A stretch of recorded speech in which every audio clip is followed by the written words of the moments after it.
ലഹരിയുടെ ഉപയോഗവും വിപണനവും തടയുന്നതിന് സംസ്ഥാന സർക്കാർ നടപ്പാക്കുന്ന പ്രതിരോധ പ്രവർത്തനങ്ങൾ മികച്ച രീതിയിലാണ് മുന്നോട്ട് പോകുന്നത്. ലഹരി വിരുദ്ധ ക്യാമ്പയിൻ കർമ്മപദ്ധതിക്ക് അന്തിമ രൂപം നൽകാൻ ഇന്ന് യോഗം ചേർന്നിരുന്നു. 4ാം ഘട്ട ക്യാമ്പയിനുള്ള മുന്നൊരുക്കങ്ങളാണ് ഇപ്പോൾ നാം നടത്തിക്കൊണ്ടിരിക്കുന്നത്. മെയ് മാസത്തോടെ മുന്നൊരുക്കങ്ങൾ പൂർത്തിയാക്കാനാവും. ജൂൺ 26 ലഹരി വിരുദ്ധ ദിനത്തിൽ ക്യാമ്പയിൻ ആരംഭിക്കാനാണ് തീരുമാനം. സ്കൂളുകൾക്കും കോളേജുകൾക്കും തദ്ദേശഭരണ സ്ഥാപനങ്ങൾക്കുമാണ് ലഹരി വിരുദ്ധ നടപടികളിൽ ഏറ്റവും ഫലപ്രദമായ പങ്കുവഹിക്കാനാവുക. അതിനുവേണ്ട വിശദമായ കർമ്മപദ്ധതി തയ്യാറാക്കിയിട്ടുണ്ട്. ബസ് സ്റ്റാൻഡുകൾ, പൊതുസ്ഥലങ്ങൾ, വായനശാലകൾ, ലൈബ്രറികൾ, ക്ലബ്ബുകൾ എന്നിവിടങ്ങളിലൊക്കെ ലഹരി വിരുദ്ധ പ്രവർത്തനങ്ങൾ ശക്തമാക്കും. കേരളമാകെ ബോധവൽക്കരണ പ്രവർത്തനങ്ങൾ സംഘടിപ്പിക്കാൻ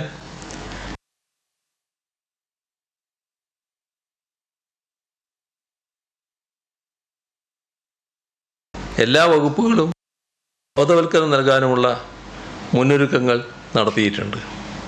കുട്ടികളുടെ സ്വഭാവ വ്യതിയാനം മനസ്സിലാക്കി രക്ഷിതാക്കളും അധ്യാപകരും പരസ്പരം ആശയവിനിമയം നടത്തണം. ശിക്ഷിക്കാനല്ല, രക്ഷപ്പെടുത്താനാണ് ഉദ്ദേശമെന്ന ബോധ്യത്തോടെയുള്ള നടപടികളാണ് ഉണ്ടാവേണ്ടത്. സ്കൂൾ പ്രവൃത്തി സമയത്തിന് 1 മണിക്കൂർ മുൻപും സ്കൂൾ പ്രവൃത്തി സമയം കഴിഞ്ഞാലും സ്കൂൾ പരിസരം നിരീക്ഷിക്കുന്നതിന് ഒരു പോലീസ് ഉദ്യോഗസ്ഥനെ വിനിയോഗിക്കും. എൻഫോഴ്സ്മെൻറ്റ് പ്രവർത്തനങ്ങൾ കൂടുതൽ ശക്തിപ്പെടുത്തണം. ലഹരി വിതരണക്കാരെയും മൊത്തക്കച്ചവടക്കാരെയും കണ്ടെത്തണം. ലഹരി ഇടപാടുകൾ സംബന്ധിച്ച് വിവരം നൽകുന്നവരുടെ വ്യക്തിവിവരങ്ങൾ രഹസ്യമായി സൂക്ഷിക്കും.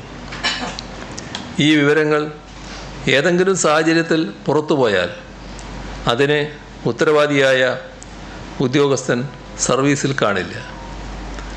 ജനജാഗ്രതാ സമിതി എല്ലാ സ്ഥലങ്ങളിലും രൂപീകരിക്കാനും നിശ്ചിത ഇടവേളകളിൽ യോഗം ചേർന്ന് പ്രവർത്തനം വിലയിരുത്താനും നേരത്തെ തീരുമാനിച്ചതാണ്. ഇക്കാര്യം ഉറപ്പുവരുത്താൻ നിർദ്ദേശം നൽകിയിട്ടുണ്ട്.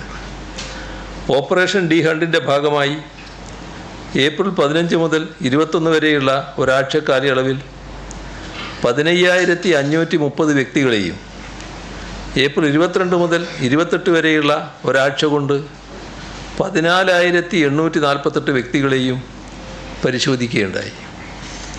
ഈ 2 ആഴ്ചയിൽ വലിയ അളവിൽ വിൽപ്പന നടത്തുന്ന 16 കേസുകളും 56 ഇടത്തരം കേസുകളും ഉൾപ്പെടെ ആകെ 1,686 കേസുകൾ രജിസ്റ്റർ ചെയ്തു. 1,787 പേരെയാണ് അറസ്റ്റ് ചെയ്തത്.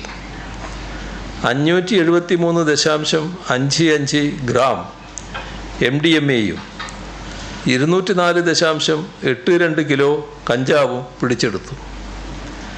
ഫെബ്രുവരി 22 മുതൽ ഏപ്രിൽ 28 വരെ ഓപ്പറേഷൻ ഡി ഹണ്ടിൻ്റെ ഭാഗമായി 1,61,425 വ്യക്തികളെയാണ് ആകെ പരിശോധിച്ചത്. വലിയ അളവിൽ വിൽപ്പന നടത്തിയ 92 കേസുകളും 304 ഇടത്തരം കേസുകളും ഉൾപ്പെടെ ആകെ 12,024 കേസുകൾ രജിസ്റ്റർ ചെയ്തു. 12,627 പേരാണ് അറസ്റ്റ് ചെയ്യപ്പെട്ടത്. 6.684 കിലോ MDMA-യും 820.02 കിലോ കഞ്ചാവും പിടിച്ചെടുത്തു. സംസ്ഥാന സ്പെഷ്യൽ ബ്രാഞ്ചിൻ്റെ ഡ്രഗ് ഇൻ്റലിജൻസ് സംവിധാനത്തിലൂടെ ഏപ്രിൽ 22 മുതൽ 28 വരെയുള്ള കാലയളവിൽ സംസ്ഥാനത്തൊട്ടാകെ ലഹരിയുമായി ബന്ധപ്പെട്ട 338 സോഴ്സ് റിപ്പോർട്ടുകൾ ബന്ധപ്പെട്ട ജില്ലാ പോലീസ് മേധാവികൾക്ക് കൈമാറി. സോഴ്സ് റിപ്പോർട്ടുകളുടെ അടിസ്ഥാനത്തിൽ ചങ്ങനാശ്ശേരിയിൽ വെച്ച് 4.47 കിലോ കഞ്ചാവും, എറണാകുളത്ത് 0.686 ഗ്രാം MDMA-യും, കാസർഗോഡ് 11 കിലോഗ്രാം കഞ്ചാവും പിടികൂടി. തൊട്ട് മുൻപത്തെ ആഴ്ച ട്രെയിൻ മാർഗം കൊച്ചിയിലേക്ക് കടത്താൻ ശ്രമിച്ച 5.15 കിലോ കഞ്ചാവും അങ്കമാലി ആലുവ ഭാഗത്ത് വിൽപ്പനക്കായി ട്രെയിൻ മാർഗം എത്തിക്കാൻ ശ്രമിച്ച 9.5 കിലോ കഞ്ചാവും ഒറീസയിൽ നിന്നും കേരളത്തിലേക്ക് കടത്താൻ ശ്രമിച്ച 18.09 കിലോ കഞ്ചാവും പിടികൂടി. കേരള റെയിൽവേ പോലീസ് ഏപ്രിൽ 22 മുതൽ 28 വരെയുള്ള കാലയളവിൽ നടത്തിയ പരിശോധനകളിൽ 8 കേസുകളിലായി 11 കിലോ കഞ്ചാവാണ് പിടികൂടിയത്. മയക്കുമരുന്നിനെതിരെ പഴുതടച്ച പ്രതിരോധമാണ് എക്സൈസ് തുടരുന്നത്.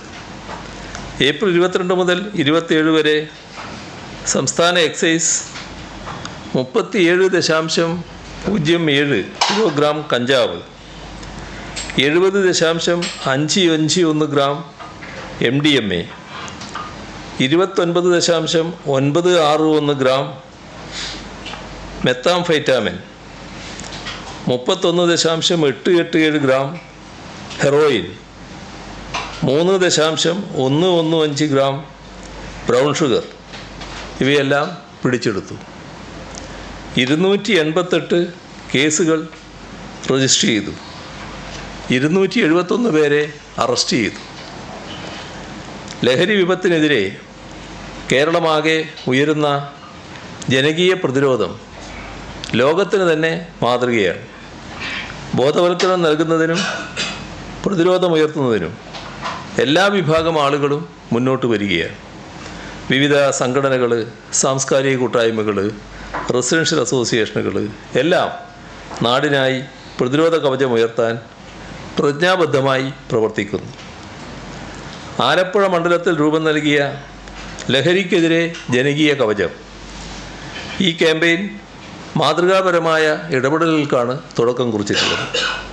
വിപുലമായ ജനകീയ പ്രതിരോധ സമിതി രൂപീകരിക്കുകയും ആലപ്പുഴ മണ്ഡലത്തിലെ 107 വാർഡുകളിൽ 101ലും വാർഡ് തല ജാഗ്രതാ സമിതി രൂപീകരിക്കുകയും ചെയ്തു.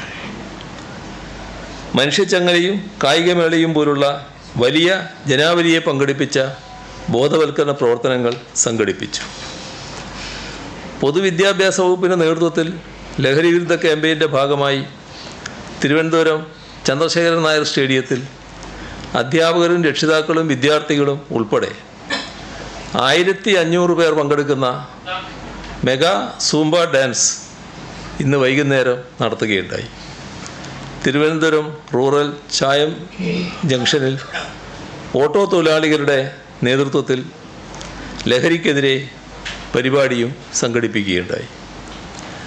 തിരുവനന്തപുരം ജില്ലയിൽ വലിയതുറയിൽ നടന്ന ഉണർവ് 2025 കൊല്ലത്ത് ലഹരിമുക്ത കേരളം എന്ന സന്ദേശമുയർത്തി സംഘടിപ്പിച്ച ഫുട്ബോൾ ടൂർണമെൻറ്റ്, എറണാകുളത്ത് നടന്ന സെലിബ്രിറ്റി ക്രിക്കറ്റ് ഫ്രട്ടേണിറ്റി, കോഴിക്കോട് നടന്ന മലയാളി മൂവ്മെൻറ്റ് എഗൻസ്റ്റ് ഡ്രഗ്സ്, മലപ്പുറത്ത് നടന്ന വാർ എഗൻസ്റ്റ് ഡ്രഗ്സ്, ഇത്തരത്തിലുള്ള നിരവധി മാതൃകാ പ്രതിരോധ പ്രവർത്തനങ്ങൾ കേരളമാകെ നടന്നു വരികയാണ്.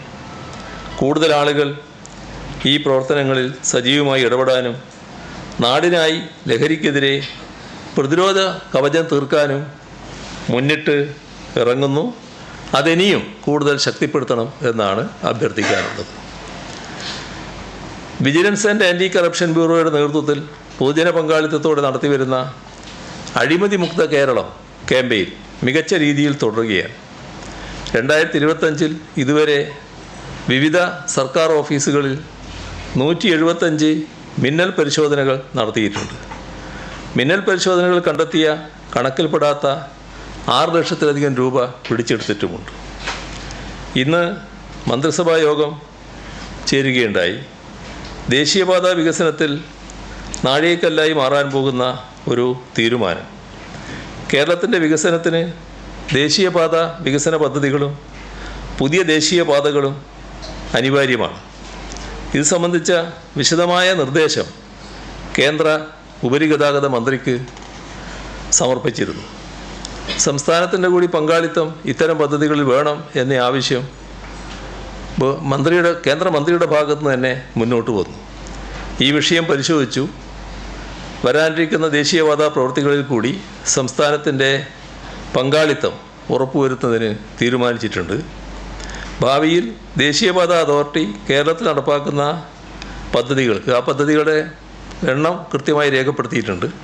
ആ പദ്ധതികൾക്ക് നിർമ്മാണ വസ്തുക്കളുടെ GSTയിലെ സംസ്ഥാന വിഹിതം, റോയൽറ്റി ഇവ ഒഴിവാക്കുന്നതിനാണ് തീരുമാനം എടുത്തിട്ടുള്ളത്. ആഭ്യന്തരം, വനം, വന്യജീവി, ഗതാഗതം, എക്സൈസ് എന്നീ വകുപ്പുകളിലെ യൂണിഫോംഡ് ഫോഴ്സിലെ തസ്തികകളിലേക്കുള്ള തെരഞ്ഞെടുപ്പിൽ ഉന്തിയ പല്ലിൻ്റെ പേരിലുള്ള അയോഗ്യത ഒഴിവാക്കുന്നതിനായി അതത് വകുപ്പുകളിലെ വിശേഷ ചട്ടങ്ങളിൽ പ്രസ്തുത വ്യവസ്ഥ നിലവിലുണ്ടെങ്കിൽ ഭേദഗതി ചെയ്യാൻ മന്ത്രിസഭ തീരുമാനിച്ചിട്ടുണ്ട്. ഇത്രയും കാര്യങ്ങളാണ് ഇന്ന് നിങ്ങളുടെ മുൻപാകെ അവതരിപ്പിക്കാനുള്ളത്.